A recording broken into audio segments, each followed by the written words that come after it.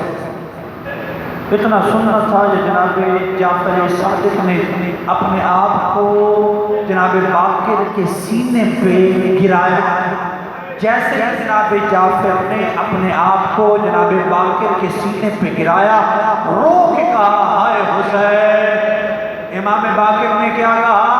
ہائے حسین۔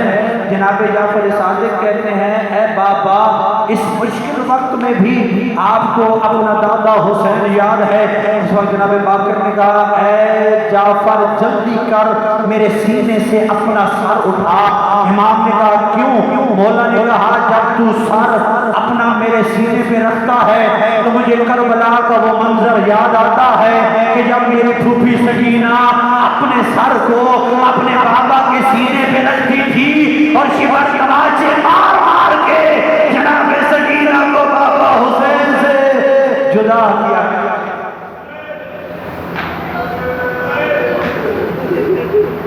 کیا کیا مصیبتیں بیان ہو۔ عجیب قسمت ہے اس گھر کے بچوں کی۔ 6 سال کا ہے تو وہ بھی شہید،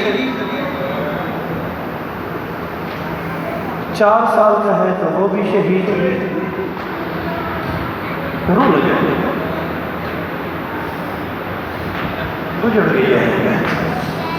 بس میں نے جناب باقر کے حوالے سے آج بیان کرنا تھا وہ کر دیا۔ ابھی ہم چلتے ہیں اس کی بارگاہ میں کہ جس کے صرف بیٹے حسین پہ شہید نہیں ہوئے، بیٹیاں بھی شہید ہوئی۔ 6 بیٹے ہیں جناب مسلم، 2 بیٹیاں ہیں، 2 کربلا کے میدان میں گم ہو گئے، 2 شام کے سفر میں گم ہو گئے، 2 کو کوفہ کھا گیا۔ جب شام کی غریبت تھی تو جناب مسلم کی ایک بیٹی ہے جس کا نام ہے عاتقہ، جو جناب زینب نے بچوں کو اکٹھا کیا، دیکھا کہ جناب عاتقہ نظر نہیں آ رہا، جناب عاتقہ کو تلاش کرنا شروع کیا۔ خدا کی قسم ہے راوی روایت کرتا ہے کہ جناب فضہ کے ساتھ علی کی بیٹی نے جناب مسلم کی بیٹی کی تلاش جب شروع کی نا تو جناب فضہ نے کہا اے مخدومہ میں نے ابھی دیکھا ہے کہ وہ جو مسلم کی بیٹی عاتقہ ہے نا وہ ماموں عباس کہتی کربلا کے میدان کی طرف گئی ہے، اور وہ یہ مجھے کہہ رہے راوی نے روایت کی ہے کہ جب جناب عباس کی لاش کو تلاش کرنے کے لیے جناب عاتقہ نکلی نا تو جناب عاتقہ نے رو رو کے کہا اے ماموں عباس جلدی آ ہم لٹ گئے، اے ماموں عباس جلدی آ ہمارے خیمے جل گئے، اے عباس جلدی آ ہم اکیلے رہ گئے۔ اور جناب عاتقہ کے دامن میں آگ بھی لگی ہوئی تھی۔ یہ اچانک راوی روایت کرتا ہے کہ اپنے ماموں عباس کو جناب عاتقہ تلاش کر رہی تھی، جب دربار اس میدان میں ظالم گھوڑے دوڑا رہے تھے، کسی گھوڑے کے پاؤں سے اٹک کے مسلم کی بیٹی زمین پہ گری اور گر کے پامال ہو گئی۔ اس لیے سرکار حجت نے کہا میرا سلام ہو کوفہ کے اس شہید پہ کہ جس کی بیٹی کی لاش بھی کربلا میں پامال۔ ابھی آپ نے ذہن بھی بنایا جس کی بیٹی کی لاش پامال ہو گئی۔ آج میں نے طفلان مسلم کی بحیاں میں ایک نئی روایت ہے جو آج تک نہیں پڑھی گئی، محسوس کر کے اسے سماعت فرمائیے گا۔ کتنے بیٹے؟ 6۔ تو مسلم کے ساتھ گئے،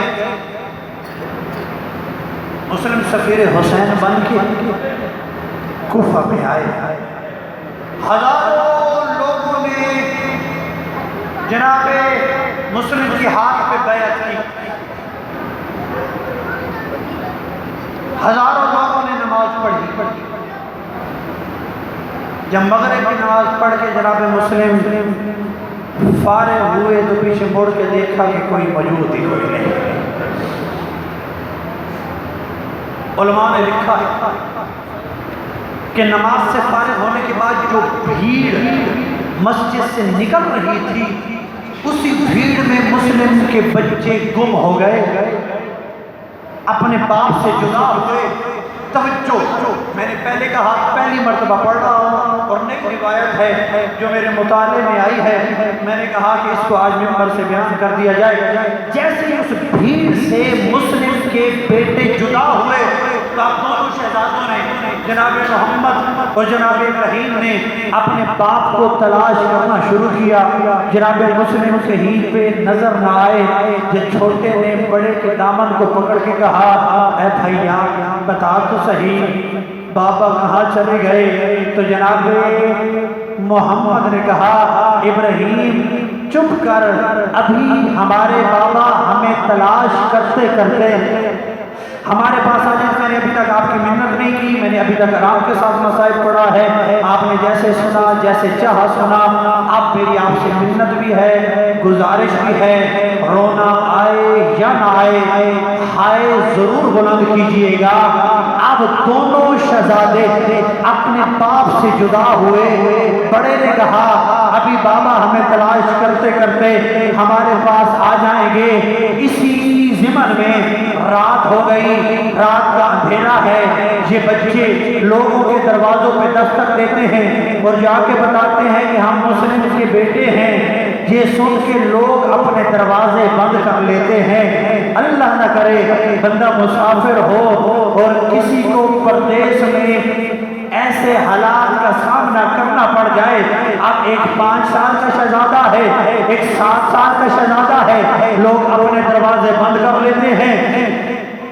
اللہ کرے میں پڑھ لوں، لوگ اپنے اپنے دروازے بند کر لیتے ہیں، جس کے پاس بھی جاتے ہیں اور تعارف کرواتے ہیں کہ ہم مسلم کے شہزادے ہیں، لوگ اپنے گھروں کے دروازے بند کر لیتے ہیں۔ اب کوفے کی گلیاں ہیں، رات کا اندھیرا ہے، مسلم کے بیٹے ہیں، کبھی کسی گلی میں جاتے ہیں، کبھی کسی گلی میں جاتے ہیں، اچانک چلتے چلتے جب کوئی سہارا نہیں دیتا، جب کوئی گھر میں پناہ نہیں دیتا تو یہ ایک کنویں کے پاس آتے ہیں، اس کے اوپر درخت ہے، درخت کے اوپر چڑھ کے بیٹھ جاتے ہیں۔ جیسے رات گزرتی ہے، صبح کا وقت ہوتا ہے، طوع نامی ایک مومنہ خاتون کنویں پہ پانی بھرنے آتی ہے۔ جیسے ہی وہ پانی بھرنے کے لیے ڈول کنویں میں پھینکتی ہے، اسے 2 ننھے ننھے شہزادوں کے چہرے نظر آتے ہیں۔ پانی کو چھوڑتی ہے، درخت کی طرف دیکھتی ہے اور دیکھ کے کہتی ہے کہاں سے آئے ہو؟ دونوں خاموش۔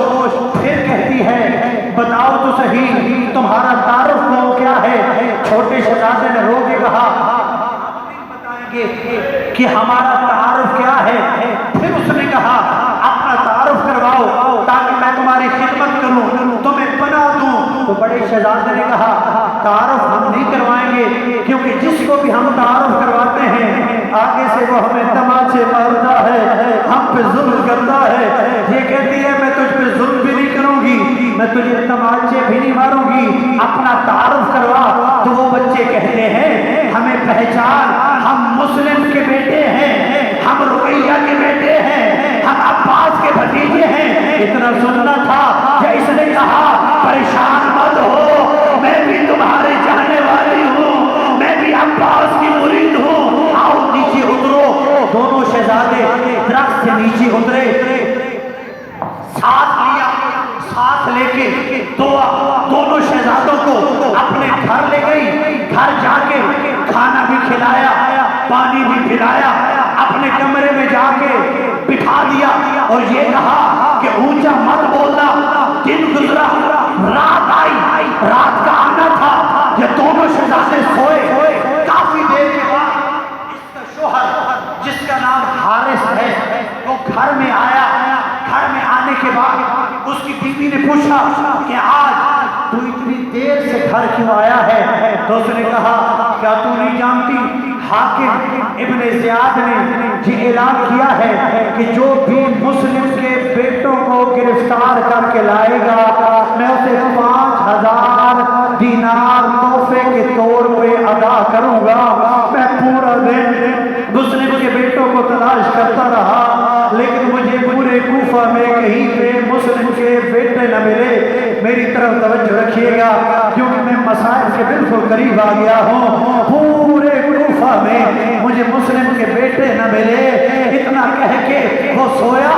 یہ دونوں شہزادے جو سو رہے تھے ان کے خواب میں علی آئے اور علی نے آ کے کہا اے میرے بیٹو پریشان مت ہو، تمہیں علی لینے کے لیے آ گیا،